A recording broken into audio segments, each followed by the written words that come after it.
Hello everyone, this is Pal Ponder on Weather coming at you with another video. In this update, we're going to talk about the major pattern change that's on the table for next week, sending cold Arctic air into the United States. So before we do get started, if you do like weather-related content, please subscribe to my channel as I will upload about 5 videos a week to keep you updated. All right, so let's get started. So about a week and a half ago, we talked about the stratospheric warming event that took place up in the Arctic. Now, it's been waiting for a trigger. Now, I think we found the trigger. So what's going to happen is we've got an amplified pattern in the Pacific. It's going to lift the jet stream, sending a massive storm in the Bering Sea. This develops at 952, 956 millibar low pressure. It's going to swing across, amplify the jet, go above Alaska. Alaska right now is like 45 below in some spots in like Fort Yukon. Amplify the jet, sending cold Arctic air into the United States starting on Monday of next week. So let me take a look at this. So here's the teleconnections. So it has the Pacific North Atlantic Oscillation going positive, and it's got the EPO, the Eastern Pacific Oscillation, going negative. That's the perfect combination of sending cold Arctic air into the United States. If we take a look at expand the view of the latest GFS, kind of shows you by Friday, we've got a massive, look at that, 1051 Arctic high pressure centered over the north central part of the United States. That is some cold air, folks. Now that's going to pour into the United States starting on Monday and really deepen. So this is very cold and shallow air as well. Here's kind of an anomaly look at it. So here's the latest GFS model showing you by Thursday and Friday, this really kind of takes hold and really deepens over the central part of the United States, sending, again, cold, and these anomalies are 20, 30 below normal. So this is going to be the coldest air of the season pouring into the United States next week. If we start to take a look at some of the temperatures, now this is Thursday when I'm recording this video, so this takes you out to Monday.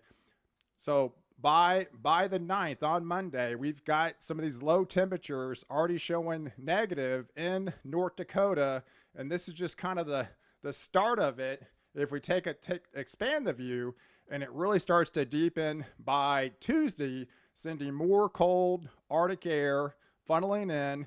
Like again, like I said, this is really shallow. When you have a 1051 millibar high pressure system, that is some serious cold air and deep. So a lot of these models are going to have an extremely hard time to pick up on the intensity of that cold. But it just kind of gives you a first glance of what this first initial coldest air of the season could look like, sending negative temperatures from much of the Dakotas and Montana, and especially into Minnesota. And if we take it out to Wednesday, this even deepens even further, now we're sending much of Montana and the Dakotas and parts of Minnesota, all of Minnesota particularly, and even into Wisconsin. So a lot of these places aren't even gonna get above zero, even for high temperatures.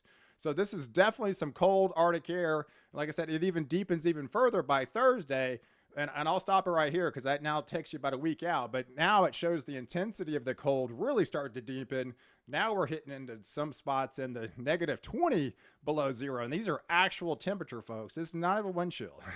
These are actual temperatures. So it just kind of shows you some of the cold air that's on the table for next week. Now let's expand the view and talk about the Soi Index. Now, if you've been following me for a while, I talk about this a lot only because it's a major player in our upcoming pattern. Now, we signified it dropped below -8 on the -8 on the 90-day moving average of the SOI. Now, again, this is a 2-week lagging indicator, so it amplified the jet. So this is going to be a major player for the South and eventually potentially the Southeast. You can kind of see it bottoming out. Now this is, again, it's a 2-week lag, and it peaked around 950 on the negative 90-day moving average around the 26th. and you can kind of see the bottoming out, and then it lifts up going back positive again. And I'll show you basically the pattern, how this is going to play out as a storm potentially might swing up the East Coast. So if we expand the view, and you saw that cold Arctic air. Now this is by next Friday and Saturday in the deep south. You saw this cold Arctic shallow air coming in. Now we could have a surface low. We talked about a southern surprise yesterday in my video. We could potentially have a surface low developing off the amplified Pacific jet still. You saw the bottoming out, and we could have a potential a rain event, and there's cold air coming, right? So this could be potentially an ice setup, or even some southern snow forming even in the deep south by next weekend. So this is just kind of an early signs of kind of what I'm taking a look at. And you saw the bottoming out of the SOI as this would swing across the southeast, sending, again, more cold air funneling in from the north. You've got those overriding conditions over the top, either an ice event or a snow event. On the south side, it would be a rain event. So depending on the intensity of the cold air. And as this swings up, you can expand the view, and this is by the 17th or 18th, and you saw the bottoming out of the SOI, and it swings up north, right? And so you can actually see this in the pattern, amplified the Pacific jet, and it south and southeast, and then by the 17th or 18th, it goes positive, sending that cold polar air into the northeast, potentially setting the stage for a major winter storm for the northeast around the 17th, 18th, 19th time frame, because the SOI is basically signaling that right now. So that kind of gives you an idea of kind of what I'm looking at. And if you expand the view even further, now this is going to be a minor displacement of the strat warming on the polar vortex. All right, but it's already kind of showing a split that could be setting the stage for something bigger down the road, maybe sometime in January. If we take a look at the sunspots, now this is what I've been following too, because this is going to have a big player on how this winter plays out. And no question, we've got 22 days in a row of no sunspots, 76% of the days, 258. We're no question on target to surpass 2009, which was already the coldest winter in 25 years, the snowiest winter in 25 years. And you can see the thermosphere at 3.32, and it bottomed out in February of 2009 that year at 2.05. So we're well on target. So this solar cycle 24 is on target to surpass 2009 and probably end the third deepest sunspot in the last 150 years. So we're going into a stage where we're going to create that high latitude blocking for a longer extended period of time as we deepen into the coldest time of the year, which is still a month away. So if we expand the view, look at the 30-day millibar polar zone, and this is in the polar region.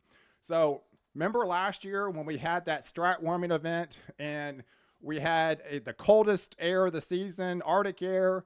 Illinois hit all-time record low of 38 below zero. That was on January 31st.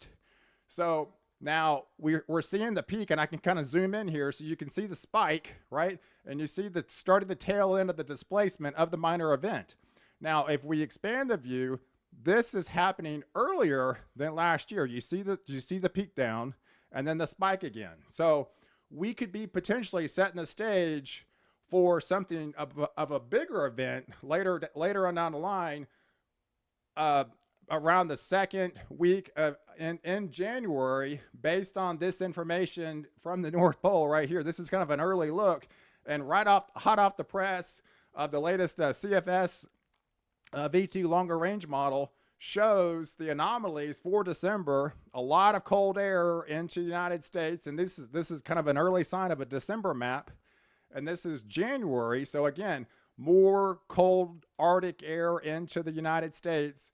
And if we expand it into February, and it's locked in by February, and typically February is the snowiest month all overall for the United States. So we've got a lot to talk about, guys, for December, as well as going into the winter months. So This is very an amplified pattern, but no question, we've got a major Arctic outbreak coming into the United States, the coldest here of the season, starting next week. I appreciate you guys tuning in. Definitely subscribe to my channel, and if you found value in this, and please share with your friends on social media, and stay with me as I protect you before and after the storm.